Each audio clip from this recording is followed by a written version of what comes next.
Brought to you by ITC sunrise मसाले, स्वाद बिहार का। तेजस्वी की आभार यात्रा, चिराग की पार्टी एलजेपीआर की प्रदेश कार्यकारिणी बैठक या बीजेपी की सदस्यता अभियान, बस नाम अलग है पर मकसद एक। आगामी विधानसभा चुनाव 2025 में वोटरों को साधना। चुनावी बिगुल बजने में अभी साल भर का वक्त है, पर राजनीति अभी से तैयार की जा रही है। पर तमाम तैयारियों से परे बिहार में गठबंधन में सीट बंटवारे को लेकर भी चर्चा तेज है। खबर है कि एनडीए हो या इंडिया, पेज दोनों जगह बराबर फंस रहे हैं। तो आज चर्चा इसी पर। नमस्कार, आप देख रहे बिहार तक और मैं आपके साथ माहिरा गौहर। जेडीयू, बीजेपी, हम, आरएलएम और एलजेपी के दोनों धड़ल्ले वाली एनडीए सरकार हो या आरजेडी, कांग्रेस, वाम दल और वीआईपी वाली इंडिया ब्लॉक, आग दोनों तरफ बराबर की लगी है। जी हां, सीट शेयरिंग को लेकर अभी से खटपट दिखने लगी है। लोकसभा चुनाव के बाद बिहार में विधानसभा का चुनाव अगले साल होना है और आरजेडी फुल एक्टिव दिख रही है। तेजस्वी ने अपने कार्यकर्ताओं से बैठक की और उन्हें सुधर जाने की वार्निंग भी दी। उम्मीद है कि इस बार कई विधायक के टिकट भी काट दिए जाएंगे। वही खबर यह भी है कि कांग्रेस को भी इस बार आरजेडी पिछली बार से कम सीट देगी। पिछले विधानसभा चुनाव में कांग्रेस ने 70 सीटों पर चुनाव लड़ा था, पर जीत सिर्फ 19 सीटों पर मिली।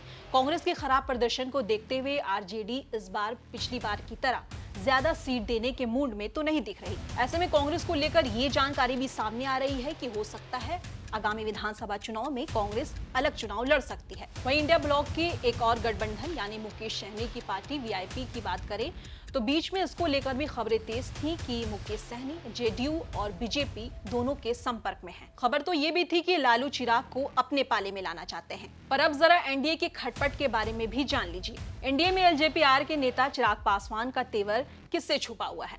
एनडीए में सीटों की बार्गेनिंग का दबाव लगातार चिराग पासवान बनाते रहते हैं। उन्होंने झारखंड में 11 सीटों की मांग रख दी और उसके बाद गया में हुए अपने बैठक में भी उन्होंने यही कहा कि 38 जिलों में हर एक सीट उन्हें विधानसभा में चाहिए ही चाहिए। पिछली बार भी सीटों के सवाल पर चिराग पासवान ने अलग तेवर दिखाए थे। अपनी इसी हरकत से एनडीए के प्रमुख घटक दल जेडीयू को उन्होंने 38 सीटों का नुकसान भी पहुंचाया था, जिसका दर्द आज भी नीतीश कुमार में साफ दिखता है। वहीं जितेंद्र राम मांझी और उपेंद्र कुशवाहा ने भले अभी तक अपनी डिमांड ना रखी हो, पर लोकसभा चुनाव में भी उनका जो डिमांड था उसको देखकर ऐसा लगता है कि जैसे जैसे वक्त करीब आएगा वो भी अपनी डिमांड सामने जरूर रखेंगे। वहीं एलजेपी राष्ट्रीय अध्यक्ष प्रमुख पशुपति पारस भी एनडीए में इन दिनों काफी सक्रिय दिख रहे हैं। लोकसभा में चाचा पारस को बिना सीट के ही गुजारा करना पड़ा, लेकिन विधानसभा सीट में चाचा बिना सीट के नहीं मानने वाले। अगर ऐसा हुआ तो उनकी पार्टी का अस्तित्व खत्म हो जाएगा। कुल मिलाकर बीजेपी और जेडीयू पर सबकी निगाहें टिकी हुई है। पर यह भी तय है कि नीतीश अब सिर्फ बिहार तक ही सीमित नहीं रहे, बल्कि देश की राजनीति में एक बड़े खिलाड़ी हो चुके हैं। ऐसे में एनडीए की राहें भी काफी झोल झपटने वाली दिख रही है। ऐसे में उम्मीद है कि चुनाव से पहले बिहार में सियासत में बड़े उलटफेर हो सकते हैं। आपका इस खबर पर क्या कहना है हमें कमेंट बॉक्स में बताइए और बिहार की तमाम छोटी बड़ी खबरों के लिए देखते रहें सिर्फ बिहार तक।